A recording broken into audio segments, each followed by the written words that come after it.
الحمد للہ والصلاة والسلام علی رسول اللہ وعلی آلہ وصحبہ ومن والاه اما بعد فقد روى الامام البخاری ومسلم رحمهم اللہ تبارک وتعالی فی صحیحیہما عن انس رضی اللہ عنہ قال قال رسول اللہ صلی اللہ علیہ وسلم لا عدوى ولا طیرہ ويعجبني الفال قالوا وما الفال یا رسول اللہ قال الکلمۃ الطیبہ باب ما جاء فی التطیر، جو کتاب التوحید کا 27واں باب ہے۔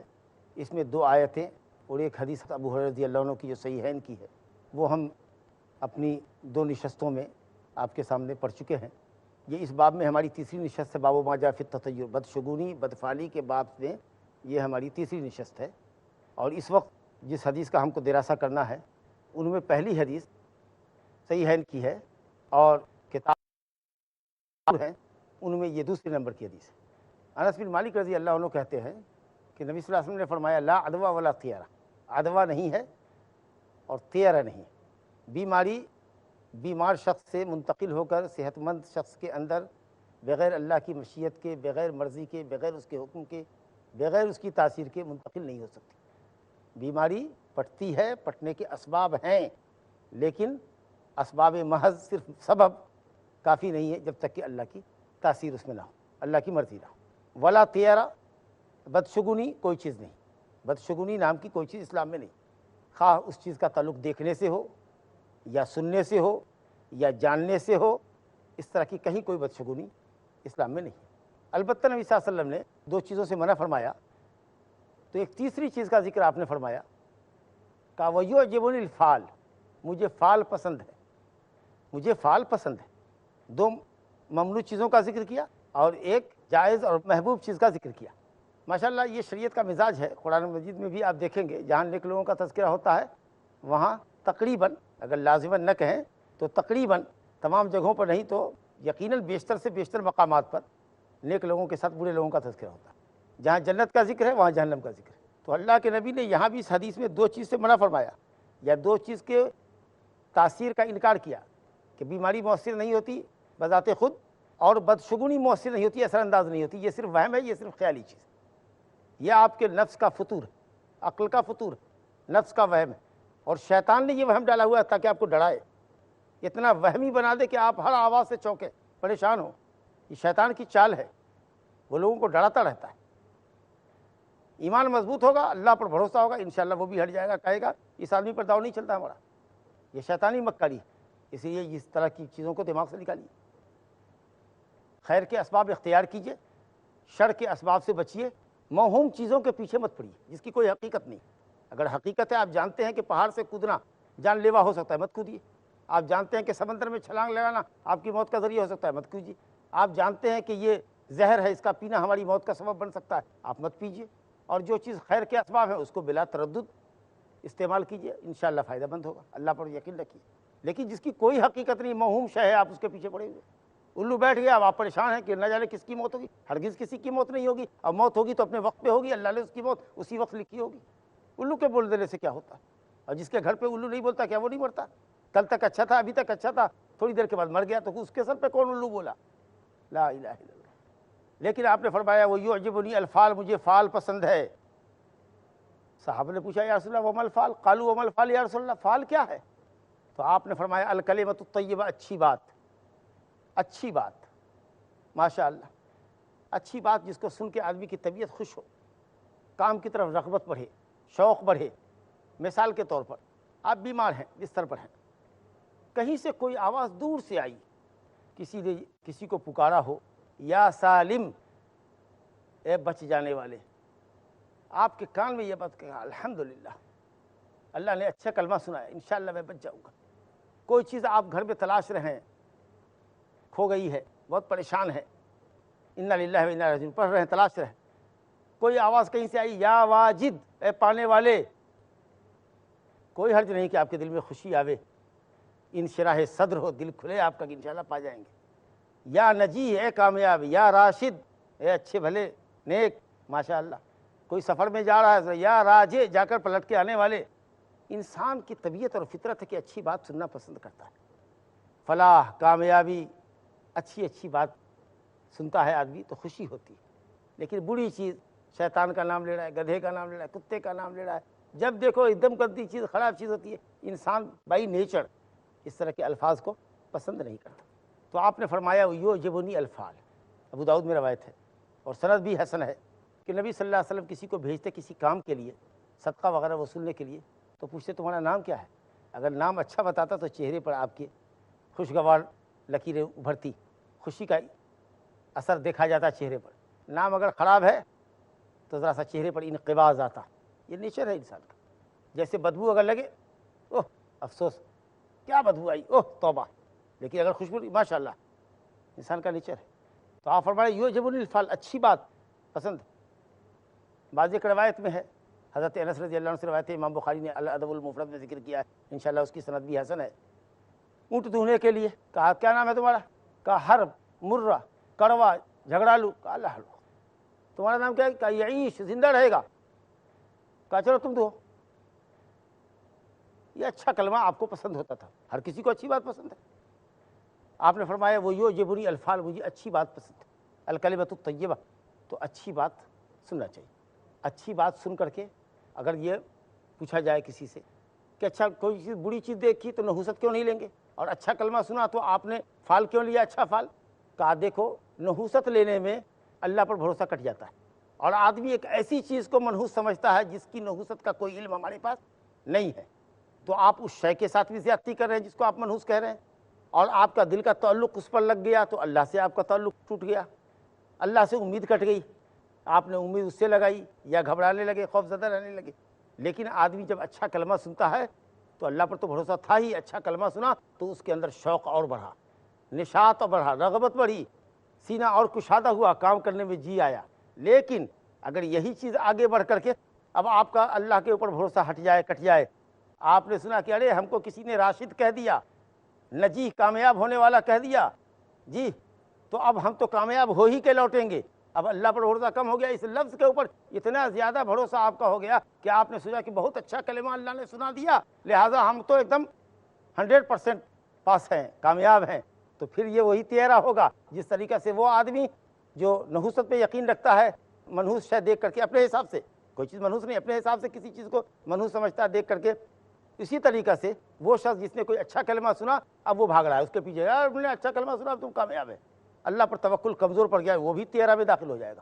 لیکن ماشاءاللہ اگر کوئی آپ کام کر رہے تھے، اللہ کے بھروسے کر رہے تھے، جا رہے تھے، لیکن کوئی پیارا سا اچھا سا کلمہ آپ کے کان میں پڑا، انسان بائی نیچر اچھے لفظ کو سن کر کے پسند کرتا ہے، خوش ہوتا ہے، تو اگر اس طرح کی بات ہے تو اگرچہ اس میں تھوڑا سا فال کی بو ہے لیکن یہ فال ممنوع نہیں ہے، بلکہ یہ جائز ہے، پسندیدہ چیز ہے۔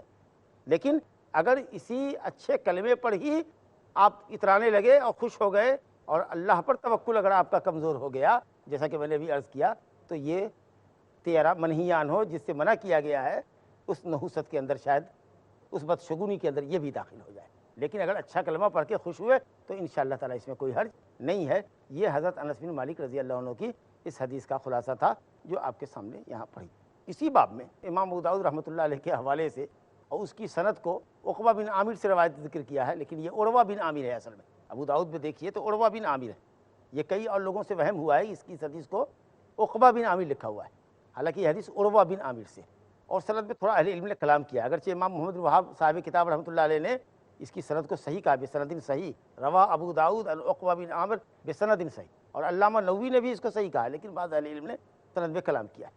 وہ عقبہ بن عامر جو اصل میں عروہ بن عامر ہیں، کہتے ہیں، ابو داؤد کی حدیث ہے کہ نبی صلی اللہ علیہ وسلم کے سامنے طیرہ کا ذکر کیا گیا، ذکرت الطیرۃ عند رسول اللہ صلی اللہ علیہ وسلم، طیرہ کا ذکر کیا گیا، تو آپ صلی اللہ علیہ وسلم نے فرمایا کہ طیرہ اچھی چیز نہیں ہے، طیرہ کو آپ نے ناپسند کیا، ذکرت الطیرۃ عند رسول اللہ صلی اللہ علیہ وسلم، تو آپ نے فرمایا احسنها الفال، اس میں سب سے اچھی شکل فال کی، احسنھا، گویا تیرہ میں اچھی چیز فال ہے۔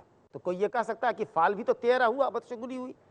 ہم نے ابھی آپ کے سامنے واضح کیا کہ وہ بدشگونی نہیں ہے، بدشگونی میں تو اللہ تعالیٰ سے امید کٹتی ہے اور آدمی دوسری چیز پر بھروسہ کرتا ہے، یا اپنے سفر سے باز آ جاتا ہے، یا قلق، بے چینی، اضطراب کی کیفیت محسوس کرتا ہے۔ لیکن اچھا کلمہ سن کر کے آدمی کی طبیعت خوش ہوتی ہے، انبساط اور فرحت آتی ہے، سینے میں کشادگی آتی ہے، کام کرنے میں جی لگتا ہے اس کا، گویا سمجھو کہ اس کے شوق کو پر لگ جاتے ہیں۔ لیکن چونکہ تھوڑی سی رغبت کام میں بڑھ جاتی ہے اچھا کلمہ سننے کی وجہ سے، اس لیے تھوڑا سا تیرہ میں داخل ہے، یا تیرہ کی جنس سے، لیکن ممنوع تیرہ کی جنس سے نہیں ہے، محبوب تیرہ ہے۔ آپ نے کہا احسنھا الفال، لیکن جیسا کہ میں نے عرض کیا کہ اگر اسی پر اچھے کلمے پر یقین ہو گیا اور اللہ کا یقین کمزور ہو گیا تو پھر وہ ممنوع ہو جائے گا۔ تو آپ نے فرمایا کہ احسنھا الفال، اچھا ہے، اچھا تیرہ ہے، یعنی جو جائز ہے کہ اچھا کلمہ آدمی سنے اور اس کے اندر مزید شوق اور کام کی رغبت پیدا ہو، لیکن اتنا بھی شوق نہ ہو اس اچھے کلمے کی وجہ سے کہ اللہ پر اعتماد کمزور پڑ جائے اور اسی کلمے کی پسندیدگی اللہ تعالیٰ کے اوپر توکل اور اعتماد کے اوپر غالب آ جائے۔ اس کے بعد آپ نے فرمایا ولا یرد مسلمن، دیکھو خبردار کوئی بھی چیز دیکھو اس سے بدشگونی نہ لو کہ تم اپنے سفر سے یا اپنے ارادے سے باز آ جاؤ۔ انشاءاللہ ایک چھوٹا سا وقفہ لیتے ہیں اور اس کے بعد پھر آپ کے سامنے حاضر ہوتے ہیں۔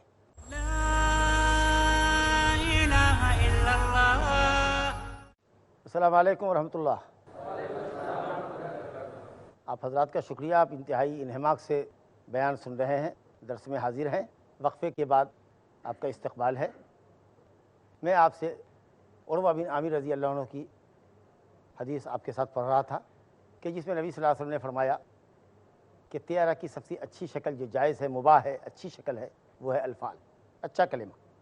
لیکن مسلمان آدمی کبھی کسی چیز کو دیکھتا ہے تو وہ چیز اس کو اس کے ارادے سے باز نہیں رکھتی، یعنی اپنے ارادے سے باز آ جائے، سفر پہ نکلا، کوئی چیز پسند آئی، واپس آ گیا، یہ غیر مسلم کا طریقہ ہوگا، یہ مسلمان کا طریقہ نہیں ہے۔ یعنی مسلمانوں میں بھی جو لوگ کہتے ہیں کہ ہم مسلمان ہیں لیکن گئے اور انہوں نے الو دیکھ لیا، بلی کو راستہ کاٹتے ہوئے دیکھ لیا، بلی نے گھر میں دودھ گرا دیا، کوئی ایسی چیز دیکھا، اب سفر کا ارادہ ملتوی، باز آ گیا، یہ ایک مسلمان کی شان نہیں ہے، یہ پکے مومن کی پہچان نہیں۔ آپ نے فرمایا ولا ترد مسلم، یہ چیز مسلمان کو اس کے ارادے سے باز نہیں رکھے، چلو توکل اللہ، دماغ سے جھٹکو، اس طرح کی کوئی بات نہیں۔ گویا کہ کسی چیز سے بدشگونی لینا اور بدشگونی لیتے ہوئے اپنے ارادے سے اپنے مقصد سے واپس لوٹ جانا، یہ بالکل غلط ہے۔ کتنے لوگ بڑے وہمی ہوتے، کیا کرے، اسٹرگل کرنا چاہیے آدمی کو۔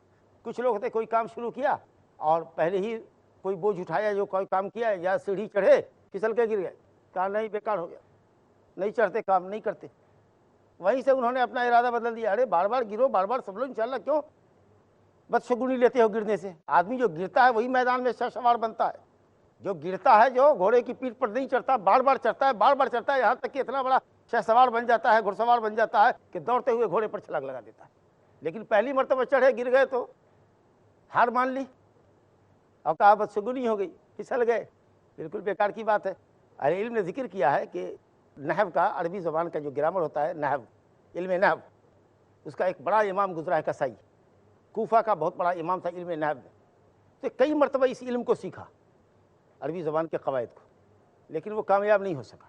ایک دن یوں مایوس بیٹھا تھا کہ دیکھا اس نے کہ ایک چوٹی ہے جو کھجور کی گٹھلی کو یا کھجور کے کسی حصے کو لے کر کے دیوار پہ چل رہی ہے اور پھر پھسل کر کے گر رہی ہے، کبھی وہ خود گر جاتی ہے، کبھی وہ چیز اس کے منہ سے چھوٹ جاتی ہے یا اس کے چنگل سے چھوٹ جاتی ہے، اور وہ ہمت نہیں ہاری، چوٹی بار بار لے رہی ہے، چل رہی ہے، بار بار لے رہی ہے، چل رہی ہے، اتر رہی ہے، گر رہی ہے، پھسل رہی ہے، یہاں تک کہ وہ چڑھ گئی، کامیاب ہو گئی۔ اس نے کہا اللہ اکبر، میں نہیں ہار مانوں گا، میں بھی محنت کروں گا، میں بھی محنت کروں گا اور اس علم کو حاصل کروں گا۔ اتنا بڑا وقت کا امام بنا کہ کوفہ میں اتنا بڑا عربی زبان کے قواعد اور گرامر کا جاننے والا علم نحو کا امام نہیں تھا۔ تو آپ ارادے سے کیوں باز آ گئے؟ کوئی بھی چیز گزرتی ہے، گزرے، اللہ پر بھروسہ رکھیے۔ تو مسلمان کسی چیز سے بدشگونی نہیں لیتا، ارادے سے باز نہیں آتا، اللہ پر توکل کر کے آگے نکلتا ہے، ولا ترد مسلم۔ اور آپ فرماتے ہیں فَإِذَا رَأَىٰ أَحَدُكُم مَّا يَكْرَهُ، اگر کوئی چیز کسی انسان کے سامنے آئے، اللہ پر غور کیجیے گا، اب کچھ دماغ میں بات آ جائے اس طرح کی کہ کہیں خطرہ ہو سکتا ہے شیطان یہ بات تمہارے دل میں ڈال دے، تو فوراً نبی صلی اللہ علیہ وسلم نے فرمایا کہ تیارہ کو کاٹنے والی چیز پڑھو، دعا سکھائی آپ نے، کہا کہ یہ کہو اللہم لا یأتی بالحسنات الا انت، اے اللہ بھلائی صرف تو ہی ہم کو دے سکتا ہے اور شر سے تو ہی بچا سکتا ہے، اللہ اکبر، اللہم لا یأتی بالحسنات الا انت، اے اللہ حسنات اچھی چیز تو ہی لائے گا، اور سیئات کو تکلیف کو تیرے سوا کوئی دور نہیں کر سکتا۔ حسر کا جملہ ہے، لا اور الا ہے، لا یاتی بالحسنات الا، لا اور الا کے ذریعے کلام میں فرص پیدا کیا جاتا تاکہ حسنات اچھی چیز بھلی چیز کوئی ہم کو دے ہی نہیں سکتا مگر تو۔ ماشاء اللہ کتنی اچھی بات ہے، یا تو اللہ ڈائریکٹ دیتا ہے، بارش برساتا ہے، فصل اگاتا ہے ہمارے یہاں، اور کبھی دوسرے سے دلواتا ہے۔ اگر کوئی آدمی آپ کو صدقہ کرے، کوئی آدمی آپ کو ہدیہ کرے، تو اللہ نے آپ کو دلایا دوسرے کے ذریعے، وہاں واسطہ دوسرا ہوا، لیکن اللہ نے چاہا جبھی ملا، وہ بھلائی بھی اللہ اگر نہ چاہتا تو کوئی آپ کو ہدیہ دے ہی نہیں سکتا تھا۔ کتنے مسکین ہوتے ہیں، مانگنے والے ہوتے ہیں، اس کو اللہ دلاتا ہے تو خوب چندے لے لیتا ہے، کسی کو کچھ بھی نہیں ملتا۔ تو اگر واسطے سے بھی ملا ہے کسی انسان کے تو وہ در حقیقت اللہ ہی نے دیا ہے، ماشاء اللہ۔ تو بھلائی سے اللہ نے واسطہ ہے، اور برائی کو تکلیف کو بھی سوائے اللہ کے کوئی دور نہیں کر سکتا۔ اس لیے اتنا وہمی کیوں بنتے ہو؟ ایک دم وہمی نہ بنو، مومن موحد بنو، نفع کی امید اللہ سے رکھو، شر سے اللہ کی پناہ چاہو۔ کہا گیا ولا یدفع السیئات الا انت۔ یہ دعا 13 کے تعلق سے کتنی مفید ہے۔ آدمی کے دل میں خیال ہے معلوم نہیں نقصان ہو جائے گا، نقصان ہو جائے گا، او یہ چیز ہمارے لیے فائدہ کی ہو جائے گی، اب وہ بھاگتا چلا جا رہا ہے، اس کے پر لگ گیا اس کو۔ کہا نہیں، یہ تصور رکھو، اللہ پر یقین اور اعتماد اور توکل غالب ہونا چاہیے کہ اللہ کے سوا کوئی بھلائی سے نواز نہیں سکتا، اور اللہ کے علاوہ کوئی بھی شر سے بچا نہیں سکتا۔ لیکن ذرا سا رک کے یہ آپ کو بتائے کہ کیا اللہ ہی تعالیٰ بھلائی سے نوازتا ہے تو ہم کو بھلائی کا سبب اختیار نہیں کرنا چاہیے؟ سبب اختیار کرنا چاہیے۔ بھلائی حاصل کرنے کی جو ذرائع ہے، کمائی روزی اللہ کی نعمت ہے، لیکن اس کے لیے اسٹرگل کرنا ہے، بھلائی کے لیے سبب اختیار کرنا ہے۔ جنت میں جانے کے لیے نیک اعمال سبب ہے، نیک اعمال اختیار کرو۔ جی چاہتے ہو صاحب اعلیٰ اولاد بنو تو اس کے لیے شادی کرو، اولاد بھی چاہیے، شادی بھی نہیں کرو کہ کدھر سے بچہ آئے گا؟ تو اللہ خیر سے نوازتا ہے، لیکن اس کے لیے خیر کے اسباب آپ کو اختیار کرنے ہوں گے، پھر اللہ رب العالمین کی مرضی ہوگی، عنایت ہوگی، فضل ہوگا تو آپ خیر سے بہرہ ور ہو جاؤ گے۔ اور شر کو بھی اللہ ہی دور کرتا ہے، لیکن اگر کیا شر میں پڑا ہو آدمی تو اس کا علاج نہ کرے۔ مثال کے طور پر بیمار ہے، سخت بیمار ہے، علاج موجود ہے، ڈاکٹروں کے علاج ہے، اس طرح کے کئی مریض الحمدللہ دوا کھا کر شفا یاب ہوئے ہیں، تو کیا آپ کو دوا نہیں کرنی چاہیے؟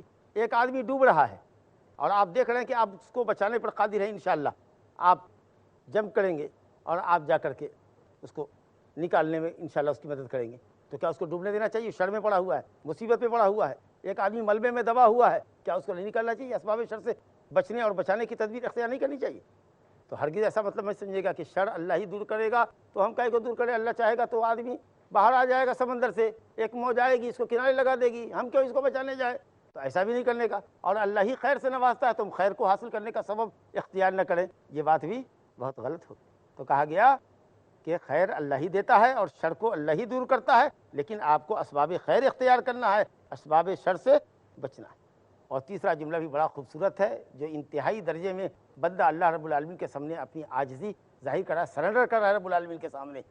قوت بھی ہے اس کو، اللہ نے توانائی دی ہے، ذہن دیا ہے، صلاحیت دی ہے، اس کے باوجود بھی کہتا ہے ولا حول ولا قوت الا بک، ولا حول ولا قوت الا بک۔ بڑا خوبصورت اور بڑا پیارا لفظ ہے، اور بڑی فضیلت ہے اس کی، یہ عرش کے خزانے کے نیچے سے چیز ملی ہوئی ہے، ولا حول ولا قوت الا بک۔ انتہائی توحید کا جملہ ہے، اے اللہ حول، ایک حالت سے دوسری حالت میں منتقل ہونا، ہم بیمار ہیں صحت یاب ہو جائیں، یا ہم فقیر ہیں مالدار ہو جائیں، یا کوئی اور پریشانی میں ہے اس پریشانی سے ہم نکل جائیں، یہ جو حالت کی منتقلی ہے اور یہ جو قوت ہے، الا بکا، تیری توفیق سے ہے، تیری ذات سے ملے گی ہم کو۔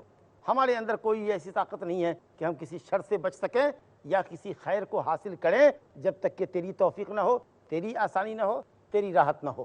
تو یہ اللہ تعالیٰ کرتا ہے۔ یہ جملہ بڑا پیارا لفظ ہے، ولا حول ولا قوت الا، کہیں پر بولیے گا پڑھتے رہیے گا تو لوگ کہے گا ارے شیطان کو بھگاتے ہو، ہم شیطان ہیں کہ آپ نے ہماری بات پر لا حول پڑھا؟ ارے نہیں بھائی، ایسی بات نہیں ہے۔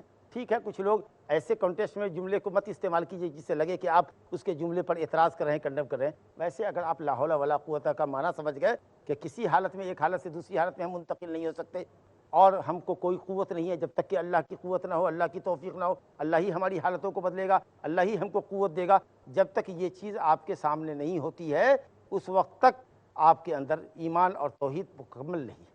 تو آدمی کو رب العالمین کے سامنے سرنڈر کرنا ہے، کہنا ہے ولا حول ولا قوت الا بک، دا استعانت کیا تیری مدد سے ہی کوئی حالت ہماری بدلے گی، اللہ تعالیٰ تیری توفیق سے ہی بدلے گی، اور کسی کام کے اوپر کرنے پر ہم قادر ہوں گے۔ بعض علماء نے کہا کہ حول کہتے ہیں گناہوں سے اور برائی سے بچنے کی طاقت، اور قوت کہتے ہیں کسی نیکی اور بھلائی کو حاصل کرنے کی طاقت۔ تو ہم بدی سے بچ نہیں سکتے اور کسی خیر کو ہم حاصل نہیں کر سکتے جب تک کہ اللہ تیری توفیق نہ ہو تو آدمی کو معنی سمجھ کر کے اس جملہ کو کرنا چاہیے، اے اللہ دیکھ میں یہ کام کر رہا ہوں، میں درس دے رہا ہوں، لیکن اللہ لا حول ولا قوت الا بک، تیری توفیق کے بغیر اللہ ہم درس نہیں دے سکتے۔ اے اللہ ہم 7:30 بجے جانا چاہتے ہیں، جب تک تیری آسانی نہ ہو، تیری تائید نہ ہو، تیری توفیق نہ ہو، ہم اپنے مقام پر وقت سے پہلے نہیں پہنچ سکتے ہیں۔ یہ ایک حدیث ہے اور انتہائی درجے میں یہ بندے کی ذلت، کمزوری، عاجزی، مسکینیت اللہ کے سامنے ثابت کرتی ہے۔ تو آدمی کو چاہیے کہ سرنڈر ہو اللہ کے سامنے، قوت ہے، اختیار ہے، عقل ہے، سب کچھ کے باوجود بھی آدمی کو چاہیے کہ اللہ کے سامنے سرنڈر کرے۔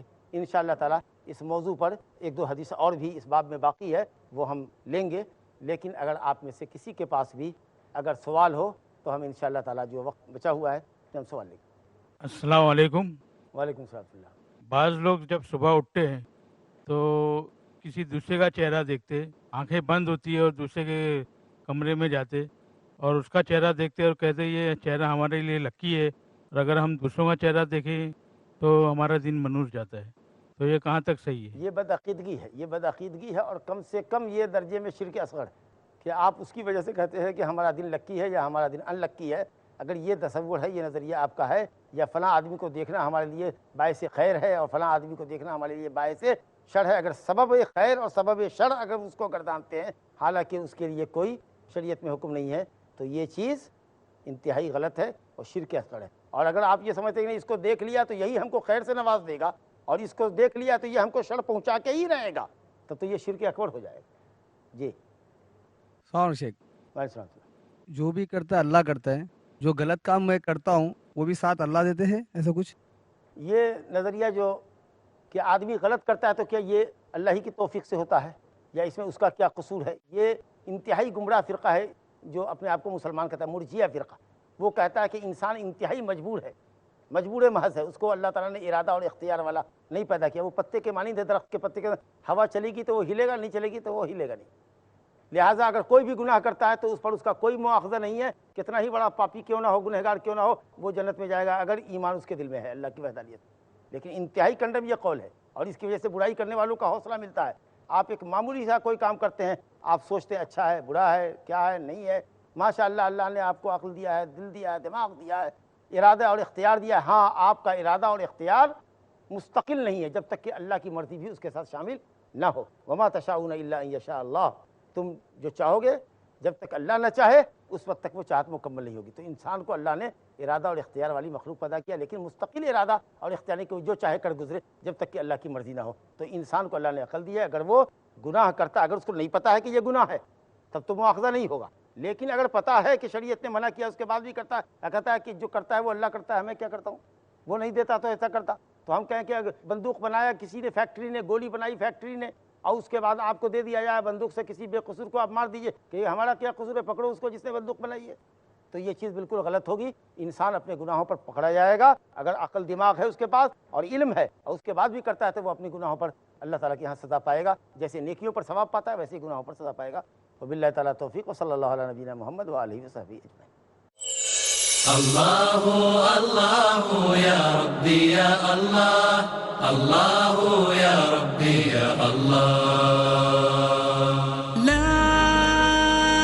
إله إلا الله، لا إله إلا الله، لا إله إلا الله، محمد رسول الله، محمد رسول الله، أرجو رضاك يا الله، أنت الرحيم يا الله، هبني عطاك يا الله، أنت الكريم